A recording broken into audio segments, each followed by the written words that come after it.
여러분, 미국에서 지금 굉장히 이상한 법안 하나가 진행 중입니다. 여야가 한쪽으로 갈리는 게 아니라 공화당, 민주당, 백악관, 은행업계, 코인업계가 다 따로 노는 법안이에요. 거기에 트럼프 본인과 트럼프 가족까지 직접 엮여 있고 지금 이 법안 통과 여부에 따라 글로벌 코인 시장 전체가 흔들릴 수 있는 상황이 됐습니다. 이름은 클라리티 법안이에요. 오늘은 단순히 미국 코인 법안 통과될 거다, 안 될 거다 수준 이야기가 아닙니다.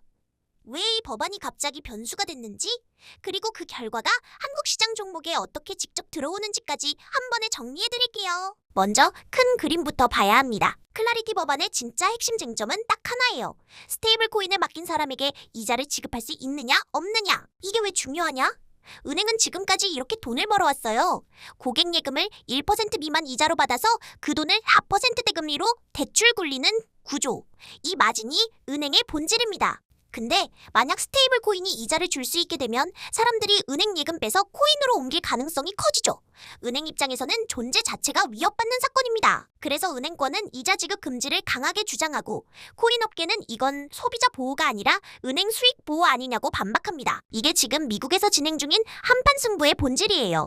2026년 5월 1일 백악관이 직접 협상 자리를 만들었고 은행위원회 소속 상원의원 2명이 합의안을 들고 나왔어요. 틸리스 울소 브룩스 합의안입니다. 문구는 단순했어요.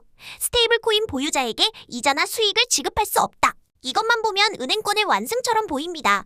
근데 진짜는 부속 조항이 있었어요. 부속 조항을 보면 진정한 활동에 기반한 인센티브에는 이 제한이 적용되지 않는다. 이런 식으로 빠져나갈 구멍이 열려 있었습니다. 코인 업계는 바로 이렇게 우회합니다. USDC로 매달 한 번 이상 결제하면 평균 잔고와 보유 기간에 비례해서 활동 보상을 드립니다. 이름만 이자가 아니라 활동 보상이지 실제로는 똑같이 이자를 지급하는 효과가 나오는 거예요. 은행권이 뒤늦게 이 구멍을 알아채고 활동보상 조항 삭제해라 라고 수정 요구를 했는데 베센트 재무장관이 이 요구를 무시하고 합의안 원안 그대로 밀고 있는 상황입니다. 즉 백악관이 코인업계 쪽으로 무게를 실어준 거예요. 여기서 1차 결과가 나옵니다. 2026년 5월 14일 상원은행위원회 표결. 공화당 13명 전원이 찬성했고 민주당 11명 중 2명이 찬성에 합류했습니다. 은행권의 수정 요구는 그대로 무시된 채로 표결이 진행됐어요. 여기까지만 보면 코인업계의 승리입니다. 그런데 진짜 게임은 지금부터예요. 상원은 53공화 vs 47 민주구조예요. 법안 통과 자체는 51석이면 됩니다. 근데 미국 상원은 필리버스터를 깨려면 60석이 필요해요. 즉 공화당 53석에 더해 민주당 7석을 추가로 끌어와야 본회의를 통과할 수 있습니다.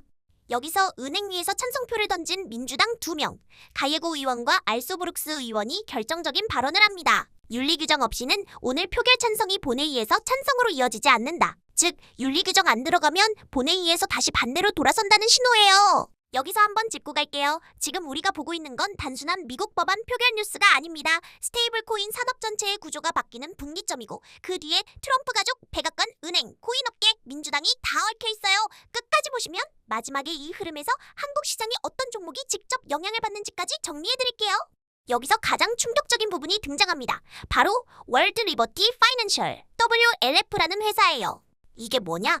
트럼프 가문이 2024년에 출범시킨 디파이 스테이블 코인 회사입니다. 지분 구조부터가 보통이 아니에요. 트럼프 가문이 WLF 지분 과반을 보유, 코인 판매 수익의 75%가 트럼프 가문으로 들어가는 구조. 2025년 12월 기준 이미 10억 달러 수익, 30억 달러어치 토큰 보유. 여기에 더 충격적인 사실이 있어요. WLF가 발행한 스테이블 코인 USD1 미국 국채담보 기반의 코인입니다. 근데 트럼프 취임 4일 전 UAE 대통령의 친동생인 타은훈이 WLF 지분 49%를 5억 달러에 매입했어요. 타은훈은 UAE 정보기관과 아부다비 투자청 수장입니다. 이사 5명 중 2명을 자기 사람으로 교체하고 성금 2.5억 달러 중 1.87억 달러가 트럼프 가족 법인으로 입금됐어요. 이 거래에 서명한 사람이 트럼프 3남 에릭 트럼프였고 이 모든 게 비공개로 진행됐다가 2026년 2월 월스트리트 저널 탐사 보도로 공개됐습니다. 즉, 민주당 입장에서는 이게 그냥 사업이 아니라 대통령 가족이 만든 코인 회사에 외국 국부펀드가 외교적 대가로 투자한 의심 사례예요. 그래서 민주당은 클라리티 법안에 한 가지 조항을 반드시 넣자고 합니다. 대통령을 포함한 모든 연방직원과 그 가족은 디지털 자산의 후원, 추천, 발행을 금지한다. 이거 한 줄이면 사실상 트럼프 가족은 WLF를 매각해야 합니다. 앞으로도 디지털 자산 사업은 못하게 되는 거예요. 여기서 트럼프와 백악관 입장에서는 굉장히 곤란해집니다. 윤리조항 빼고 가면 민주당 7석 못 모아서 본회의 통과 불가. 윤리조항 넣고 가면 트럼프 가족이 수십억 달러 사업을 포기해야 한. 여기서 진짜 결정적인 발언이 나옵니다. 공화당 상원 디지털 자산 소위원장 룸미스 의원이 이렇게 말했어요. 트럼프 대통령이 클라리티 법안을 지지하지만 이 법안이 본인을 겨냥하는 곤봉으로 쓰인다면 눈 깜짝할 사이에 거부권을 행사할 것이다. 이게 무슨 뜻이냐? 민주당이 윤리조항을 끝까지 밀어붙이면 상하원을 통과해도 트럼프가 거부권으로 법안을 죽여버린다는 경고예요. 루미스는 코인업계 최강 지지자이고 재선 도전도 안 한다고 선언한 상태라 클라리티 법안 통과를 마지막 의원 활동으로 잡고 있는 사람입니다. 그런 사람이 거부권 가능성 카드를 직접 언급한 거예요. 지금 일정표를 보면 백악관은 7월 4일 독립기념일에 트럼프가 법안 서명하는 그림을 잡고 있어요. 근데 7월까지 통과가 안 되면 8월 이후 법안은 보통 중간선거 이후로 밀려요. 중간선거가 끝나면 상하원 구성이 달라지고 법안은 발의부터 다시 시작해야 합니다. 여기서 가장 무서운 시나리오가 나옵니다. 중간선거에서 민주당이 상하원 중 하나라도 과반이 되면 클라리티 법안은 사실상 통과 불가입니다. 즉, 은행권 입장에서는 이런 그림이 그려져요. 표면적으로는 5월 14일 은행미 통과로 졌다. 근데 윤리조항으로 시간을 끌어서 7월 통과를 막으면 중간선거 이후에 사실상 매장시킬 수 있다. 겉으론 졌지만 실질적으로 이기는 시나리오. 은행권은 지금 이걸 노릴 가능성이 큽니다. 폴리마켓에서 보는 트럼프가 2026년 안에 클라리티 법안에 서명할 확률은 지금 61% 수준이에요. 즉 시장도 통과될 수도 있지만 막힐 수도 있다는 양쪽 가능성을 다 보고 있는 상황입니다. 자, 이걸 한국 시장으로 가져와 봅시다. 이 법안은 단순한 미국 내 법이 아닙니다. 글로벌 스테이블 코인 가상자산 시장에 게임의 룰이 정해지는 사건이에요. 크게 세 가지 시나리오로 나눠서 보겠습니다. 시나리오 A 7월 안에 윤리조항 빠지고 통과 코인업계 완승. 이 경우 가장 직접 수혜를 보는 게 한국 가상자산 블록체인 관련주입니다. 카카오, 국내 핀테크 가상자산 사업을 같이 가져가는 자리예요. 카카오뱅크, 카카오페이, 그리고 클레이튼, 현카이아 같은 블록체인 라인까지 미국 스테이블 코인 시장 개방에 가장 빠르게 반응할 수 있는 종목입니다. 두나무 관련주. 업비트 운용사 두나무 자체는 비상장이지만 지분 보유한 하나투자증권, 우리기술투자 같은 종목이 같이 묶입니다. 미국 스테이블코인 시장 개방은 글로벌 거래량 증가로 직결돼서 국내 거래소 관련주에 모멘텀이 붙는 자리예요. 위메이드 컴투스 홀딩스, 블록체인 게임 자체 코인 사업을 같이 가지고 있어 스테이블코인 시장 개방 흐름에 같이 묶이는 라인입니다. 다만 변동성이 큰 자리라 모멘텀 관찰용으로 보는 게 안전합니다. 시나리오 B 시간 끌기 중간선거 이후로 밀림 은행권 실질 승리. 이 경우 시장은 스테이블 코인 모멘텀 지연으로 해석합니다. 국내 가상자산 블록체인 관련주는 단기 차익 실현 매물이 나올 수 있어요. 반대로 부각될 자리도 있습니다. KB금융, 신한지주, 하나금융지주 같은 한국금융 대형주가 오히려 안도 매수 자금을 받을 수 있어요.